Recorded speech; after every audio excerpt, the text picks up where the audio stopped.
মা, এই third class মেয়েকে নিয়ে ভার্সিটিতে গেলে সবার সামনে আমাকে অপমানিত হতে হবে। তুমি কি চাও তোমার ছেলের মান সম্মান নষ্ট হোক? অভ্র মায়ের দিকে এক নাগারে কথাগুলো বলে যায়।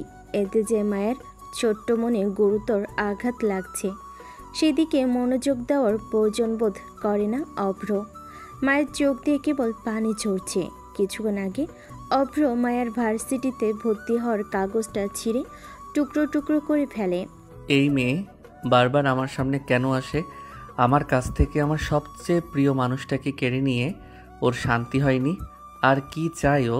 কথাগুলো মায়ের চোখে পানির ধারা আরও বাড়িয়ে দেয়। ফ্লোরে পড়ে থাকা টুকরাগুলো কুড়িয়ে নিজের ঘরে চলে যেতে চাই, কিন্তু সেই সময়টুকু অভ্র মায়াকে দেয় না।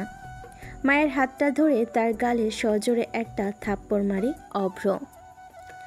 এতে মায়ের হাত থেকে কাগজের টুকরোগুলো পড়ে যায়। বাড়ির সবাই পুতুলের মতো নিশ্চুপ হয়ে চোখের সামনে ঘটে যাওয়া দৃশ্যগুলোর সাক্ষী হচ্ছে, কিন্তু কেউই সাহস করে অভ্রকে আটকায় না। বলতে গেলে বাড়ির সবাই অভ্রকে ভয় পায়। অভ্র থামবি? মেয়েটার উপর অত্যাচার না করলে তোর পেটের ভাত হজম হয় না।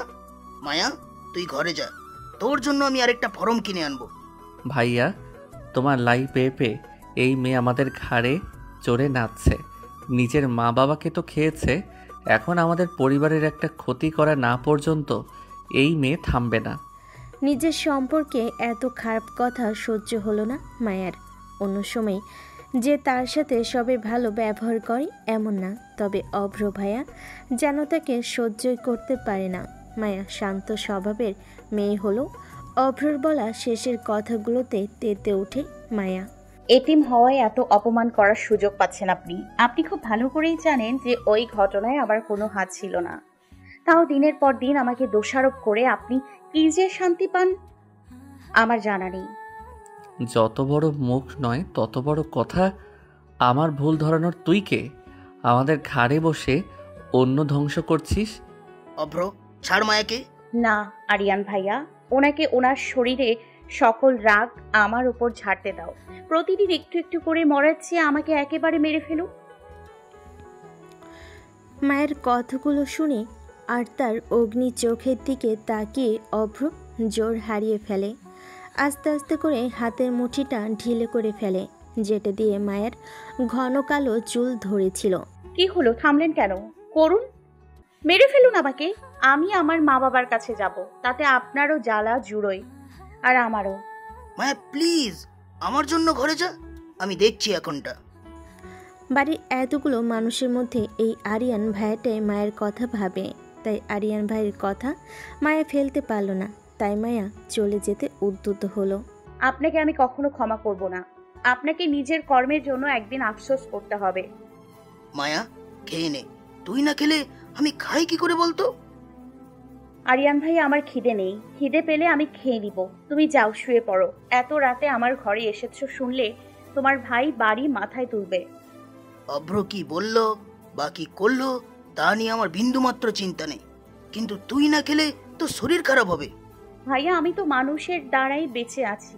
এতটুকু দয়া না দেখালেও চলবে। তোমার দয়া আমার সহ্য করতে কষ্ট হয়। আমি তোকে দয়া দেখাচ্ছি? এই কথাটা তুই বলতে পারলি মায়া? তোকে কি আমি একটু ভালোবাসি না?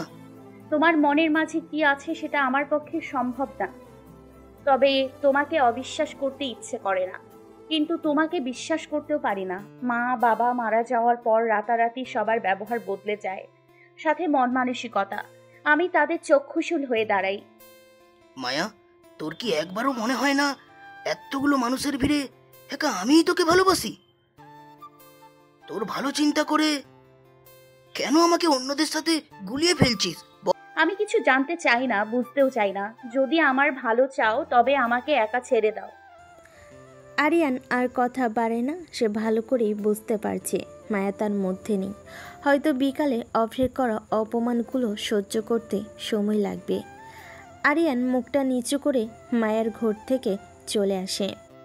আমার ভালোবাসার কোনো দামই নেই তোর কাছে? অন্যের করা অপমান নিয়ে তোর সকল মাথা ব্যথা? আরিয়ান চলে যেতেই মায়া ভিতর থেকে দরজা আটকে দেয়। সে জানে যে আরিয়ান ভাইয়ের সাথে সে খারাপ ব্যবহার করেছে। আসলে মায়া অভ্রের প্রতি রাগটা আরিয়ানের উপর ঝেড়েছে। কি ক্ষতি করেছি আমি আপনার? কি ছিল আমার দোষ যে রাতারাতি আপনার প্রিয়তমা থেকে ঘৃণার পাত্র হয়ে দাঁড়ালাম? ভেবেছিলাম পৃথিবীর কেউ পাশে না থাকলেও আপনি থাকবেন, কিন্তু আপনি সবার আগে হাতটা ছেড়ে চলে গেলেন। আয়তাকার জনমানব শূন্য গাছে ঘেরা ছাদটা দিনের আলোয় যতটা মনোরম, রাতের বেলায় ততটাই ভয়ঙ্কর। রাতে একলা এই ছাদে আসার কথা কেউ ভাবতেই পারে না, অভ্র ছাড়া। রাতে কিছুক্ষণ ছাদের সময় নাক কাটালে ঘুম আসে না তার। আজও তার ব্যতিক্রম হয়নি। পকেট থেকে সিগারেটের প্যাকেটটা বের করতে গিয়ে কিছু একটা পড়ে যায় মেঝেতে। অভ্র জিনিসটাকে হাতে তুলে নিয়ে দেখতে পাই এটা তার আর মায়ের একটা ছবি। ছবিটা আরও 5 বছর আগেকার। ছবিতে মায়ের মিষ্টি মুখটা দেখে অভ্রের মুখে হাসির রেখা ফুটে ওঠে, কিন্তু পরক্ষণেই হাসি বিলীন হয়ে যায়। ছবিটা ছিঁড়ে টুকরো টুকরো করে নিচে ফেলে দেয়। আজকের দিনটা দেখার জন্য কি আমি তোকে ভালোবেসেছিলাম? তোকে আমি বিশ্বাস করতাম, ভরসা করতাম, কিন্তু তুই আমাকে প্রতিদানে ধোঁকা দিলি। আমার বিশ্বাস ভঙ্গের দাম তোকে তোর জীবন দিয়ে দিতে হবে মায়া। তোর প্রতি আর কোনো দুর্বলতা এই অভ্র চৌধুরী দেখাবে না।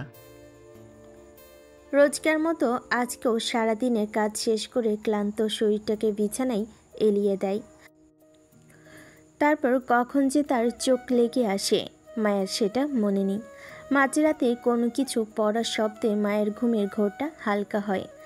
আদো ঘুমে চোখে সে কোনো একটা অবয়কে দেখতে পায় তার রুমে প্রবেশ করতে, কিন্তু মায়া ঘুমে এতটাই কাতর ছিল যে মাথা তুলে বসতে পারল না। আবার সে নিজের স্বপ্নের রাজ্যে তলিয়ে যায়। ভোর ভোর ওঠা মায়ার অভ্যাস। এই অভ্যাসটা আগে ছিল না। মায়ের মা শত বলো মেয়েকে এই অভ্যাসটা ধরাতে পায়নি, কিন্তু ভাগ্যের কি নীলা যে এখন মায়াকে প্রতিদিন সকাল সকাল ঘুম থেকে উঠে পড়তে বসতে হয়। সকালের এই সময়টা ছাড়া দিনে এক মুহূর্ত অবসর পায় না মায়া। ঘুম থেকে উঠে মেঘ নিজের বালিশের নিচে একটা কাগজ পায়। কাগজটা খুলতে মেঘের চোখে খুশিতে ভরে ওঠে। এটা আরেকটা ভর্তির ফর্ম। নিশ্চয় আরিয়ান ভাইয়া রেখে গেছে। কালকে ভাইয়ার সাথে অনেক খারাপ ব্যবহার করেছি, এটা ঠিক করিনি। আজকে ক্ষমা চেয়ে নিব ভাইয়ার কাছ থেকে। ভর দুপুরে যখন বাসার সবাই ঘুমিয়ে থাকে তখন মায়া আরিয়ানের জন্য লুকিয়ে বানানো পায়েসটা ক্যাবিনেট থেকে বের করে। বাসায় কেউ তেমন একটা রান্নাঘরে ঢুকে না, তাই এক বাটি পায়েস বানাতে তেমন একটা সতর্কতার প্রয়োজন হয়নি। মায়া পায়েসের বাটিটা হাতে নিয়ে আরিয়ান ভাইয়ের রুমের সামনে দাঁড়ায়। ভাইয়া আসবো? আরিয়ান তার বিছানায় খালি গায়ে শুয়েছিল। হঠাৎ মায়ের কণ্ঠ শুনে হকচকিয়ে ওঠে।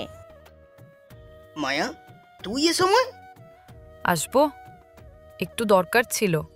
একটু দাঁড়া। আরিয়ান তড়িঘড়ি করে একটা শার্ট খুঁজে গায়ে দেয়। আয়, ভেতরে আয়। মায়া অনুমতি পেয়ে আরিয়ানের ঘরে ঢোকে। হাতে বই আনা বাটিটা টেবিলের উপর রাখে। পায়েস? এখন?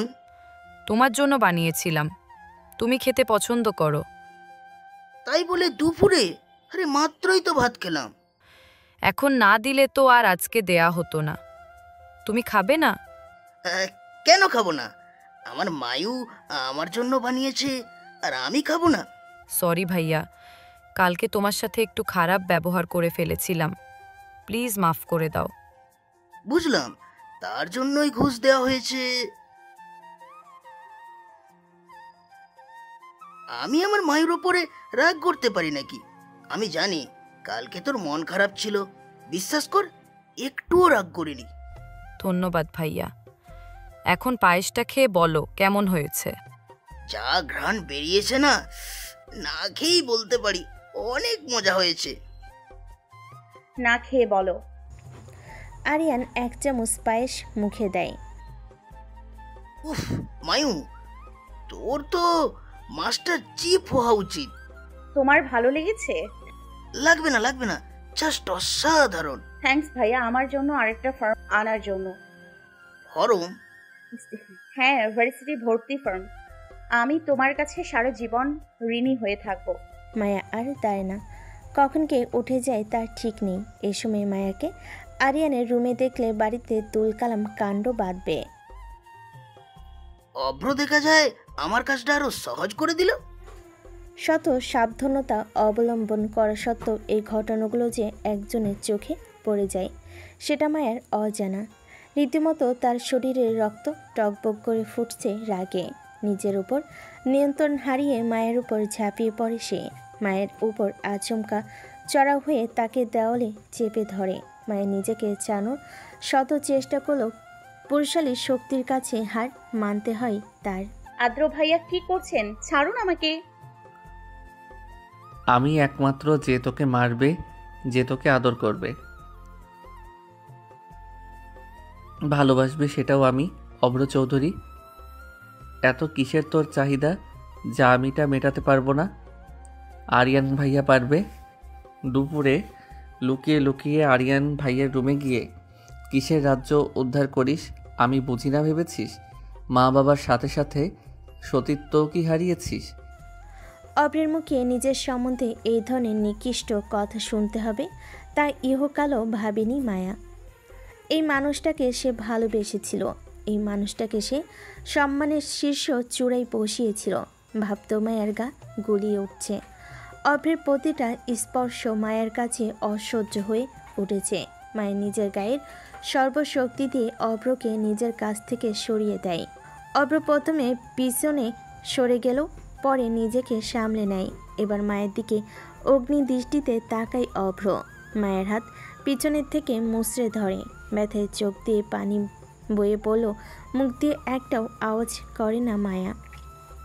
অভ্র ভেবেছিল মায়া আর্তনাদ করবে তাকে ছেড়ে দেওয়ার জন্য, কিন্তু মায়াকে ঠিক বিপরীত কাজটা করতে দেখে অভ্র আরও রেগে যায়। এবার আরেক হাতে চুলের মুঠি ধরে। এত শক্ত করে চেপে ধরেই মায়ের মনে হচ্ছিল যেন তার ঘাড়টা ভেঙে যাবে। এখন আমার স্পর্শ তোর কাছে খারাপ লাগে, তাহলে কার স্পর্শ তোর কাছে সুখের লাগে? ওই আরিয়ানের? মায়া ক্রমাগতই নেতিয়ে পড়ছিল। সারাদিনের হাড়ভাঙ্গা খাটুনির পর এমন পৈশাচিক অত্যাচার সহ্য করা কোনো মানুষের পক্ষে সম্ভব না। মায়ের অবস্থা বেহাল দেখে অভ্র নিজের মধ্যে ফিরে আসে। এটা সে কী করছিল? নিজের ভালোবাসাকে, নিজের প্রাণ ভোমরাকে কে এভাবে কষ্ট দিচ্ছিল? নিজের ওপর নিজেরই রাগ উঠছে অভ্রের। মন চাচ্ছে যেই দুহাত দিয়ে মায়াকে ব্যথা দিয়েছে সেই দুহাত ভেঙে গুড়িয়ে দেয়। আপনি একটা অমানুষ। আমার জীবনের সবচেয়ে বড় ভুল ছিল আপনাকে ভালোবাসা, আপনাকে বিশ্বাস করা। আপনার মুখে না আরিয়ান ভাইয়ার নাম মানায় না। উনি আপনার মতো পশু না, নিচু মনের মানুষ না। আপনার স্পর্শকে, আপনার ছায়াও মারাতে আমার ঘৃণা হয়। মায়া এক দৌড়ে নিজের রুমে চলে যায়। অভ্র হতবিহ্বলের মতো চেয়ে দেখে সেটা। একটু আগে রাগে বশবর্তী হয়ে সে বোকার মতো কাজ করেছিল, সেটা নিয়ে আফসোস করা ছাড়া আর কোনো উপায় নেই। আমি সত্যি অমানুষ। এই দুই হাত দিয়ে মায়াকে কষ্ট দিয়েছি, তাই না? এই দুই হাত কেউ এই শাস্তি পেতে হবে। অভ্রের করা অত্যাচারগুলোর কথা মনে পড়তেই মায়া ভয়ে কুকড়ে উঠছে। আজ রাতে নিচেও নামেনি, তাই খাওয়া হয়ে ওঠেনি।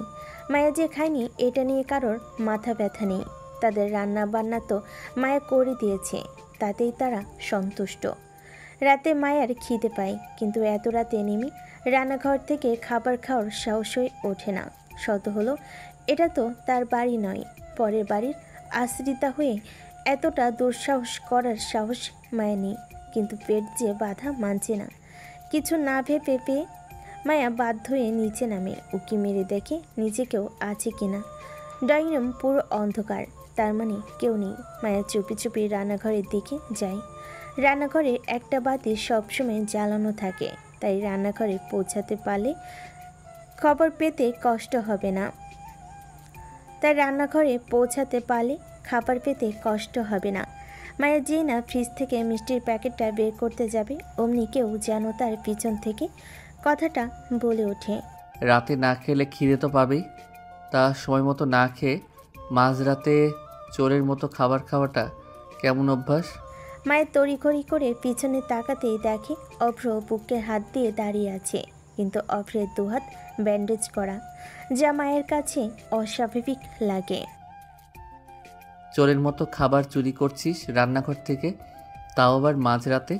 মা দেখলে কি হবে জানিস নিশ্চয়ই। মায়া তার হাতে থাকা মিষ্টির প্যাকেটটা আবার ফ্রিজে রেখে কোনো কথা না বলে চলে যায়। রাতে যে তার খাওয়ার অধিকার নেই সেটা তো সে ভালোভাবেই বুঝতে পারে, অথচ পুরো সংসারের সকলের 3 বেলার খাবার মায়াই হাত পুড়িয়ে রান্না করে। মায়া সুস্থ থাকুক বা অসুস্থ। মায়া অভ্রকে পাশ কাটিয়ে যাওয়ার সময় অভ্র মায়ের হাতটা আলতো করে ধরে ফেলে। স্বাভাবিক অবস্থায় থাকলে হয়তো শক্ত করেই ধরতো। আর মারতে ইচ্ছে করছে? তাহলে এখন মারবেন না প্লিজ। আমার অনেক ক্ষুধা লেগেছে, খালি পেটে আপনার মার সহ্য করতে পারবো না। আর আপনার হাতের অবস্থাও ভালো না। ঠিক হোক, পরে মনের জ্বালা মিটিয়ে মারবেন। তোর ব্যথা লেগেছিল তখন? অভ্রের প্রশ্নে মায়া খানিকটা অবাক হয়। কি বললেন?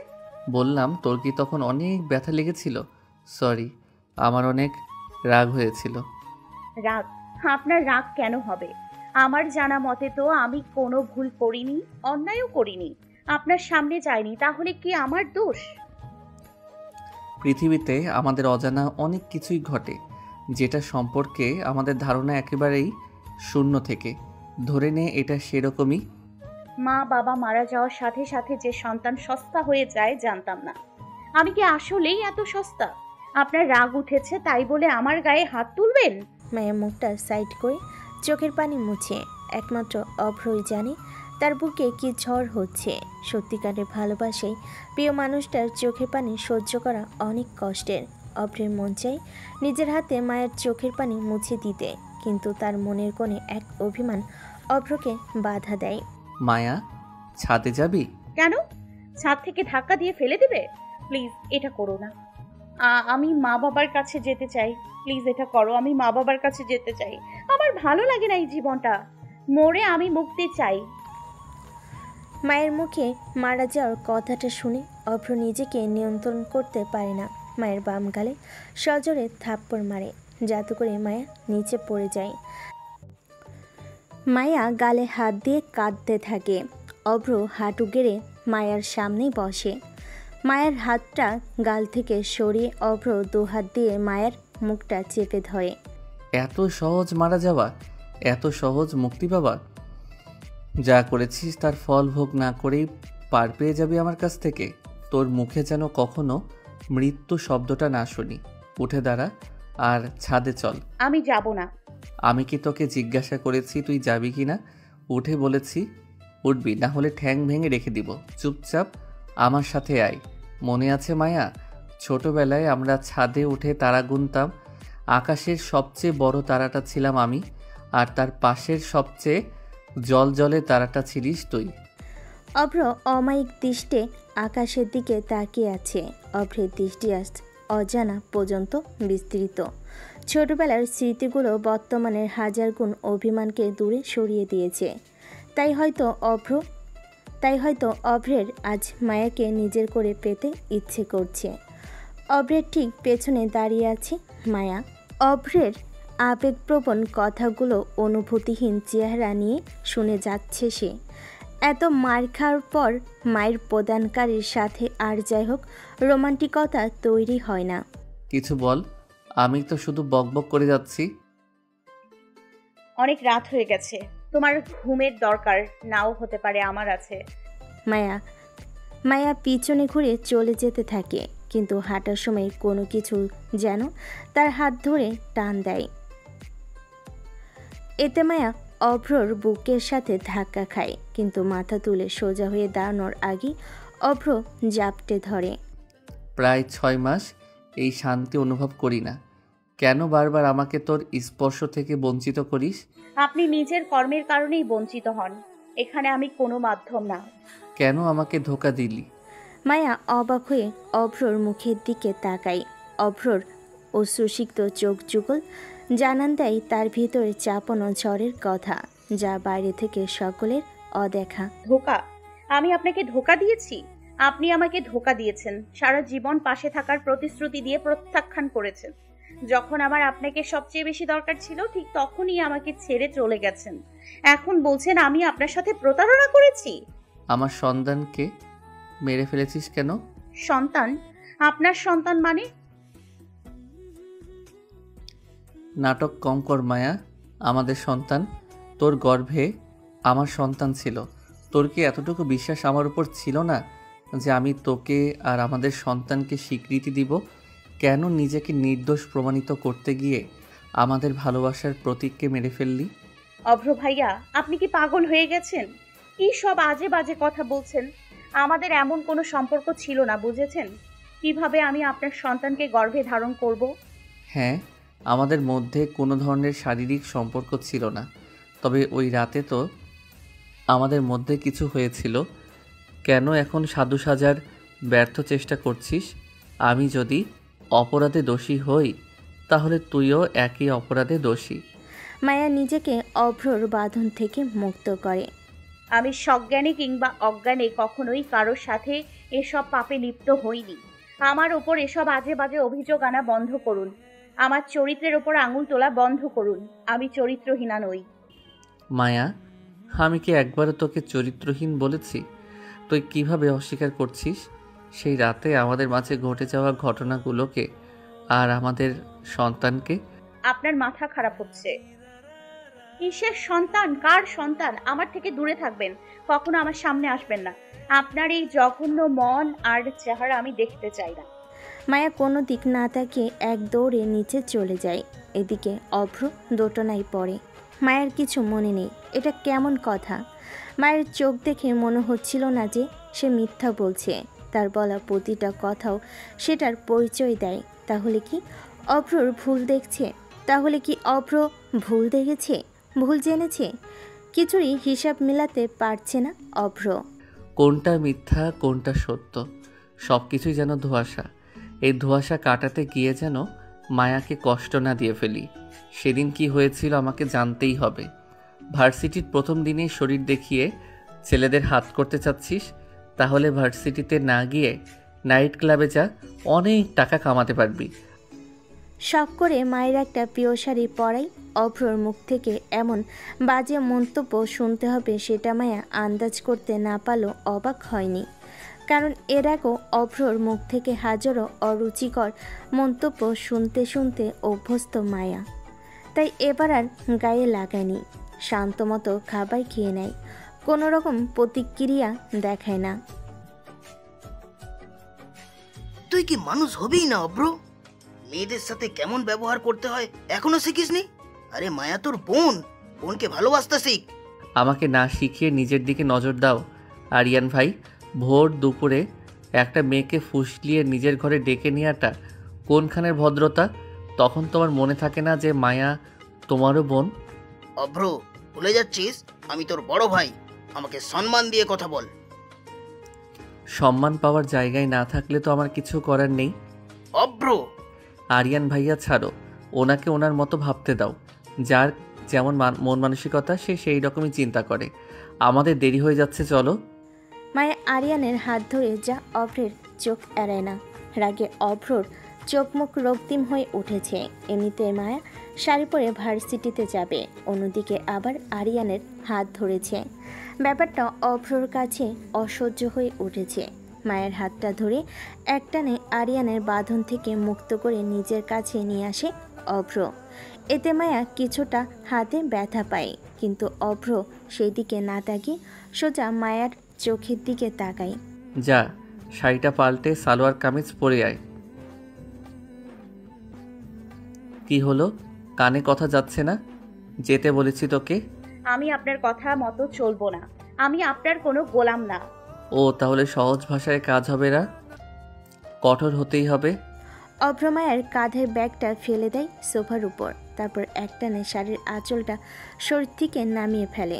অভ্রর এমন কাজে মায়া বিস্ময়ের চোখে তাকিয়ে থাকে কয়েক সেকেন্ড, তারপর হাত দিয়ে শরীর ঢাকার জন্য উদ্যত হলে অভ্র মায়ের হাত ধরে ফেলে। এখন শরীর ঢাকছিস কেন? অন্য ছেলেদের দেখাতে পারলে আমাকেও দেখা। আমি কি দোষ করেছি? আরিয়ান লজ্জায় ওই রুম ত্যাগ করে। অবশ্য মায়ের অর্ধনগ্ন শরীর যাতে আরিয়ানের চোখে না পড়ে ঠিক সেভাবে দাঁড়িয়েছিল অভ্র। অভ্রের সুঠাম দেহের কারণে মায়া আড়ালে পড়ে যায়। আপনাকে অমানুষ বললেও কম বলা হবে। আমার গায়ে হাত দিতে লজ্জা লাগলো না আপনার? কেন লজ্জা লাগবে? এর আগেও আমি তোমাকে এই অবস্থায় দেখেছি। এটা তো নতুন না। আপনাকে কিছু বলাও পাপ। আরিয়ান ভাইয়া এখানে ছিল, উনি কি মনে করবেন? আমি আমার জিনিসের যত্ন নিতে পারি জান। তুমি যেন তার চোখে না পড়ো সেই বিষয়ে আমি তোমার চেয়েও সচেতন। যাই হোক, দিনে দিনে আরও সুন্দরী হয়ে যাচ্ছিস। এরকম হলে নিজেকে নিয়ন্ত্রণ করা আমার জন্য কঠিন হবে। মায়া আর কিছু বলে না। মেঝেতে পড়ে থাকা শাড়িটা গায়ে দিয়ে ঠিকঠাক হয় সে। ব্যাগটা কাঁধে দিয়ে বাসা থেকে বের হতে নিলে অভ্রের কথাই দাঁড়িয়ে যায়। আমি তোকে নিয়ে যাব। তোকে চোখে চোখে রাখতে হবে যেন ছেলেদের সাথে মেলামেশা না করতে পারিস। অভ্র চৌধুরী বারবার আমার আর মায়ের মাঝে আসছে, ওকে আটকাতে হবে, তা না হলে মায়া কখনোই আমার হবে না। তোকে কি গাড়ি থেকে নামতে বলেছি? নামছিস কেন? ছেলেদের শরীর দেখানোর জন্য ধৈর্য থাকছে না, তাই না? অভ্র, এটা মায়ের শাড়ি। ভার্সিটির প্রথম দিন তাই পরেছি। আমাকে অপমান না করলে আপনার পেটের ভাত হজম হয় না? অভ্র কোনো কথা বলে না। পিছনের সিট থেকে একটা চাদর নিয়ে মায়ের শরীরে জড়িয়ে দেয়। আমি চাই না আমার জিনিসের উপর কারো কুনজর পড়ুক। এটা ভালোবাসা মনে করলে ভালোবাসা, অপমান মনে করলে অপমান। যা মন চাই ভাবতে পারিস। এখন নাম আমার গাড়ি থেকে। মায়া গাড়ি থেকে নেমে যায়। শোন, আমি তোকে নিতে আসব। যদি দেখি মাতব্বরি করে নিজে নিজে বাসায় চলে গেছিস, তাহলে বাসায় আজকে কেয়ামত হবে। বাবা, তোমার মনে হয় না মায়ার বিয়ের বয়স হয়ে গেছে? হঠাৎ এই কথা কেন আরিয়ান? দরকার আছে তাই বললাম বাবা। তার দরকারটা কি সেটা তো জানতে চাচ্ছি। মেয়েটা মাত্র ভার্সিটিতে উঠেছে, আর কয়েক বছর যাক, তারপর দেখা যাবে। মেয়ে তো আমাদের সুন্দরী, ছেলে পেতে অসুবিধা হবে না। সেটা ঠিক, কিন্তু বাবা আমার মনে হয় অভ্রের মায়ের ওপর কুনজর আছে। তুই কি বলছিস সেটা জানিস? অভ্র তো নিজের ভাই, তার সম্পর্কে এত বড় কথাটা বলতে পারলি? ভাই তো কি হয়েছে, অপরাধ করলেও কি বলা যাবে না? কিন্তু মায়া মাকে ছাড়া থাকতে আমার যে অনেক কষ্ট হবে। আমার বোনটা মায়াকে আমার কাছে আমানত হিসেবে রেখে গেছে। বাবা, আমি মায়াকে ভালোবাসি, ওকে বিয়ে করতে চাই। বিয়ের পর ওকে নিয়ে অন্য কোথাও চলে যাব। এতে তোমার মায়াকে নিয়ে চিন্তা করতে হবে না, আর অভ্রের থেকে মায়াও দূরে থাকবে। আরিয়ান, আমাকে কিছুটা সময় দে, আমি ভেবেচিন্তে একটা সিদ্ধান্ত নিব। ভার্সিটিতে নতুন হওয়ার ক্লাসরুম খুঁজে পেতে বেগ পেতে হচ্ছে মায়াকে। এভাবে কখনোই ক্লাস খুঁজে পাবো না, কাউকে জিজ্ঞাসা করতে হবে। কিছু দূর যাওয়ার পর মায়া দেখল বিল্ডিংয়ের দেওয়ালে হেলান দিয়ে একজন সুটামদেহী পুরুষ ফোনে কথা বলছে। মায়া ভাবল তাকে একবার জিজ্ঞেস করে দেখি, যদি বলতে পারে। এই যে মিস্টার, শুনছেন? কাইন্ডলি বলবেন ফার্স্ট ইয়ার ক্লাসটা কোথায়? হঠাৎ এক মিষ্টি মেয়েলি কণ্ঠস্বর শুনে পিছনে ফিরে রোদ শাড়ি পরা এক অপরূপ নারীকে দেখে কিছুক্ষণ স্তব্ধ হয়ে যায়। চোখের সানগ্লাসটা নামিয়ে ফেলে এই অপরূপ রূপখানি ভালো করে দেখার জন্য। আপনি কিছু বলছেন না কেন? আপনি জানেন না কি জানতে চান বলুন? ফার্স্ট ইয়ার ক্লাসটা কোথায়? ওহ, বাম দিকের দ্বিতীয় রুমটা। ওহ, থ্যাঙ্কস। মায়া চলে যায়। রোদ দেওয়ালে হেলান দিয়ে মায়ের দিকে তাকিয়ে থাকে। এক অসময়ে এলে তুমি রমণী, মনটা চুরি করে নিয়ে গেলে। কিন্তু তোমাকে তো আমি যেতে দেব না, সারা জীবন রেখে দেব ওই বক্ষপিঞ্জরের মাঝে। কলেজে সবার সামনে দিয়ে মায়াকে টানতে টানতে নিয়ে যাচ্ছে অভ্র। অভ্র চোখে মুখে রাগে রক্তিম হয়ে উঠেছে। মায়া লজ্জায় মাথা নিচু করে অভ্রর সাথে সাথে যাওয়ার চেষ্টা করছে, কিন্তু পারছে না। অভ্রকে এতটা রাখতে কখনো দেখেনি মায়া। আজকে যে তার কপালে দুঃখ আছে তা ভালো করেই আন্দাজ করতে পারছে সে। একসময় তারা গাড়ির কাছে এলে অভ্র এক হাত দিয়ে মায়ের হাতটা খামচে ধরে অন্য হাত দিয়ে গাড়ির দরজাটা খোলে। শরীরের সর্বশক্তি দিয়ে মায়াকে গাড়ির ভিতর ছুঁড়ে ফেলে দেয়। মায়া ভয়ে কুঁকড়ে যায়। অভ্র অন্য পাশ দিয়ে ড্রাইভার সিটে বসে। অভ্রের দিকে তাকাতেও মায়া বুক কেঁপে উঠছে। সবচেয়ে ভয়ঙ্কর ব্যাপার হচ্ছে অভ্রর নীরবতা, যা চারপাশের পরিবেশে এক ভীতিকর আবহাওয়ার সৃষ্টি করেছে। মায়ের হৃদস্পন্দন ক্ষণে ক্ষণে এতটাই বেড়ে যাচ্ছে যেন কিছুক্ষণের মধ্যে হাতটাই হয়তো বুক ভেদ করে বের হয়ে আসবে। মায়া গাড়ির মিররের দিকে তাকিয়ে অভ্রের মুখ দেখার চেষ্টা করে। অভ্র সাংঘাতিকভাবে সামনের দিকে তাকিয়ে আছে আর দীর্ঘশ্বাস ফেলছে। আয়নায় নিজের প্রতিচ্ছবির দিকে তাকাতেই মায়া নিজের গালে 5 আঙ্গুলের ছাপ দেখতে পায়। কিছুক্ষণ আগে সবার সামনে অভ্র মায়ের গালে সজোরে এক থাপ্পড় মারে। আশঙ্কিক এই ঘটনায় মায়া সহ উপস্থিত সকলেই বোকা বনে যায়। তারপর 1 সেকেন্ডও দেরি না করে অভ্র মায়াকে নিয়ে আসে। এভাবে কিছু মুহূর্ত কেটে যাওয়ার পর অভ্র মায়ের দিকে তাকায়। অভ্রর রক্তিম চোখে চোখ পড়তেই মায়া নিজেকে সরিয়ে নেয়। অভ্র ক্ষিপ্ত গতিতে মায়াকে নিজের দিকে ফেরায়। এদিকে মায়া তো ভয়ে চোখ বুজে আছে। কোনো শব্দ বা স্পর্শ না পেয়ে মায়া বুঝতে পারে অভ্র আসলে কি করতে চায়। হঠাৎ নিজের ঠোঁটের উপর অন্য কারো ঠোঁটের স্পর্শ পেতেই মায়ের শরীরে এক অজানা শিহরণ বয়ে যায়। কিছুক্ষণ পর অভ্র মায়াকে ছেড়ে দেয়। মায়া যখন শ্বাস নিতে ব্যস্ত তখন অভ্র আবার মায়ের উপর ঝাঁপিয়ে পড়ে। তবে এবার ভালোবাসার চেয়ে নিষ্ঠুরতা বেশি পরিলক্ষিত হয়। ভাইয়া আমাকে ছাড়ো, ব্যথা পাচ্ছি। এতটুকুতেই ব্যথা পাচ্ছিস? তাহলে আমার পরবর্তী শাস্তি কিভাবে সামলাবি? পরবর্তী শাস্তি? শাস্তির কথা শুনতে মায়ের গলা শুকিয়ে যায়। তার চোখে মুখে একটা ভয় দেখে অভ্র একটা শয়তানি হাসি দিয়ে গাড়ি চালাতে শুরু করে। সারা রাস্তা অভ্র বা মায়া কেউ কোনো কথা বলেনি। মায়া তো ভিতর ভয় কুকড়ে যাচ্ছে। কয়েকবার আর চোখে অভ্রের দিকে তাকাই সে। অভ্র আবেগহীনভাবে গাড়ি চালিয়ে যাচ্ছে। আজ আবহাওয়াটাও যেন কেমন গুমোট হয়ে আছে। সব কিছু মিলিয়ে মায়ের মনটা খালি কু গাইছে। গাড়ি একটা বাংলোর সামনে থামে। অভ্র সিট বেল্ট খুলে গাড়ি থেকে নামে, কিন্তু মায়া নামে না।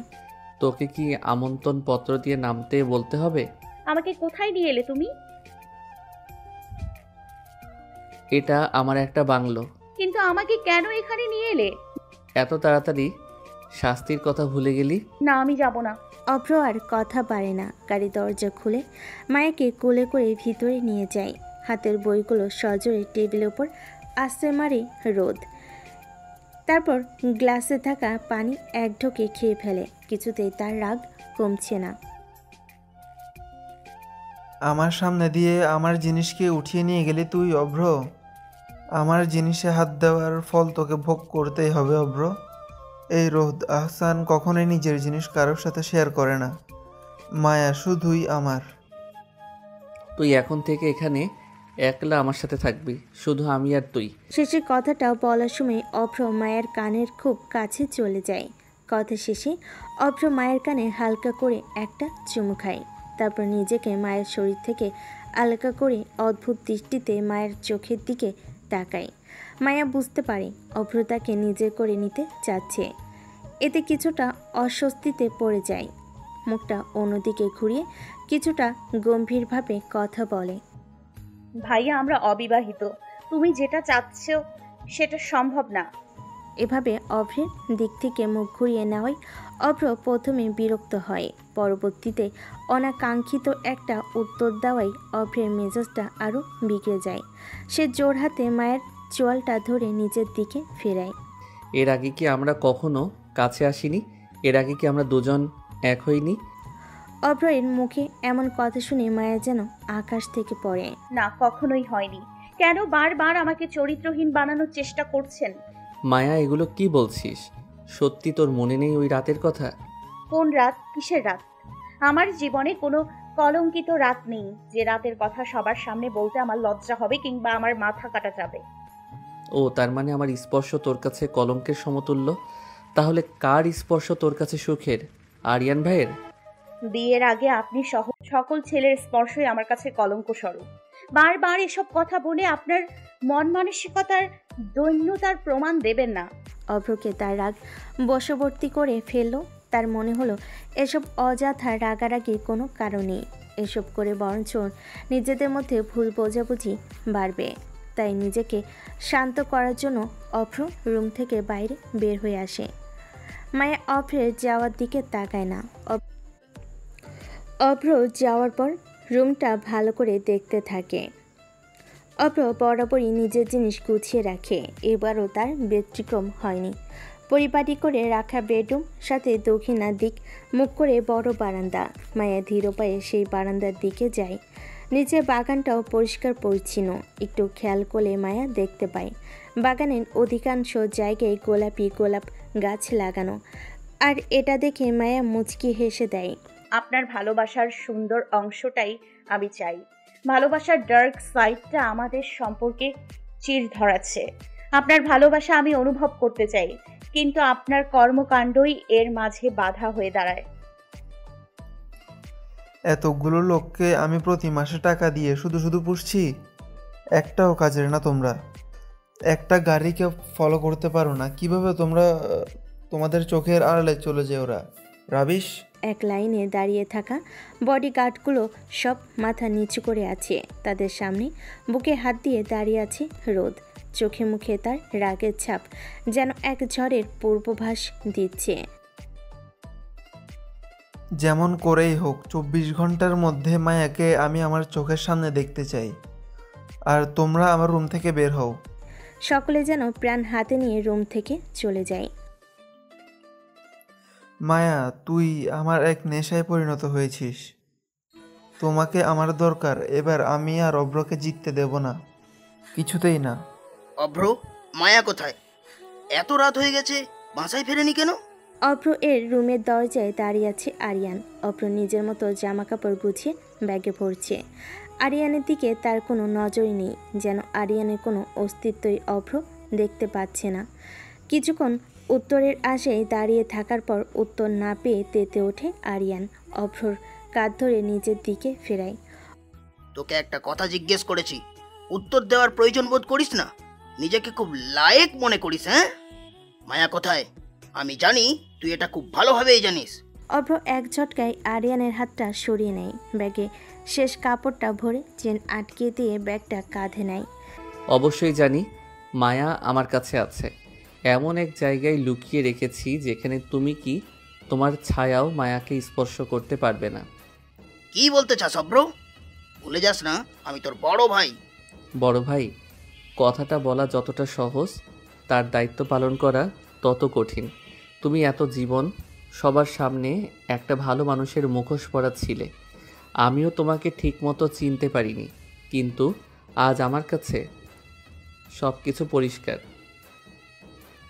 তুমি খুব ভালো করে জানতে আমি আর মায়া একে অপরকে ভালোবাসি। এটা তুমি মেনে নিতে পারোনি, কারণ তুমিও মায়াকে পছন্দ করতে। তাই আমাদের আলাদা করতে তুমি একটা মিথ্যা নাটক সাজাও। মায়ার প্রেগনেন্সি নিজে মিথ্যা ঘটনাকে সত্যি হিসেবে আমার সামনে উপস্থাপন করে, যাতে করে আমি মায়াকে ঘৃণা করি আর তুমি খুব সহজেই মায়াকে পেয়ে যাও। কিন্তু তুমি হয়তো জানো না, অভ্রের কাছ থেকে মায়াকে আলাদা করা অসম্ভব। তুমি কেন, পুরো পৃথিবীর মানুষ এটা পারবে না। এক নাগারে কথাগুলো বলে অভ্র রুম থেকে চলে যায়। আরিয়ানের রাগান্বিত মুখে ক্রমে একটা শয়তানি হাসি ফুটে ওঠে। তুই কি চাস বা না চাস সেটা আমি দেখতেও চাই না। এখন থেকে সেটাই ঘটবে যেটা আমি চাইবো। প্রয়োজন হলে তোকে পৃথিবী থেকেও সরিয়ে দেব। রাত প্রায় 11টা। এখনও বাসে ফেরেনি অভ্র। এদিকে ভয়ে মায়া যেন জমে যাচ্ছে। আশেপাশে কোনো বাড়িঘর নেই, চারিদিকে কেবল গাছ আর বন জঙ্গল। এদিকে সন্ধ্যায় খানিক ঝড় বৃষ্টি হয়, ইলেকট্রিসিটিও চলে গেছে। মায়া অনেক খুঁজে একটা মোমবাতি পেয়েছে, তবে এখন সেটাও প্রায় শেষের দিকে। এই ছেলেটা আমাকে বিপদে ফেলা ছাড়া আর কিছুই করতে পারে না। এখনো কেন আসছে না? মায়ের ভিতরে এক ধরনের অস্বস্তি কাজ করছে। স্থির হয়ে বসতেও পারছে না। না, ওর সাথে আর ঝগড়া করব না, না হলে এভাবে নিজেকে শাস্তি পেতে হবে। হঠাৎ আশেপাশের সকল নিস্তব্ধতাকে চুরমার করে দিয়ে দরজা ধাক্কানোর শব্দ ভেসে আসে মায়ের কানে। অভ্র হয়তো ফিরে এসেছে এটা ভেবে এক দৌড়ে গিয়ে দরজা খুলে দেয়। কিন্তু দরজার অপর প্রান্তের মানুষ তাকে দেখে রীতিমতো হকচকিয়ে যায়। এমনকি ভয়ে দুপা পিছিয়ে যায় মায়া। রোদ স্যার, আপনি? সদর দরজা হাট করে খোলা। বাসায় কোনো লাইট জ্বলছে না। চারিদিক কেমন নিস্তব্ধ, যেন গত কয়েক বছরও এই বাড়িতে কেউ পা ফেলেনি। সব কিছু অভ্রর কাছে যেন ঘোলাটে লাগছে। মায়া কি তাহলে অভ্রকে ফাঁকি দিয়ে পালিয়ে গেল? না, এটা তো সম্ভব না। মায়ের পক্ষে এখান থেকে পালানো তো দূরের কথা, বাড়ির বাইরে পা রাখাও অবিশ্বাস্য। অভ্র দোতলার রুমে যায়, কিন্তু মায়ের কোনো হদিস পায় না। মাথায় একরাশ চিন্তা আর মুখে হাজারো বিরক্তির ছাপ নিয়ে অভ্র বিছানায় বসে আছে। কি করবে সে? কোথায় খুঁজবে মায়াকে? হঠাৎ তার মনে পড়ল সিসিটিভি ক্যামেরার কথা। মায়াকে রেখে যাওয়ার সময় অন করে গিয়েছিল সে। দৌড়ে নিচে নেমে টিভিটা অন করে। রাত 10টার পর থেকে কোনো ভিডিও ক্যাপচার হয়নি। অভ্র বুঝতে পারে এটা কেউ ইচ্ছে করে বন্ধ করে দিয়েছে, কারণ ইলেকট্রিসিটি চলে গেলে সাথে সাথে জেনারেটর আসার কথা। কোনোভাবেই সিসিটিভি ক্যামেরা বন্ধ হবে না।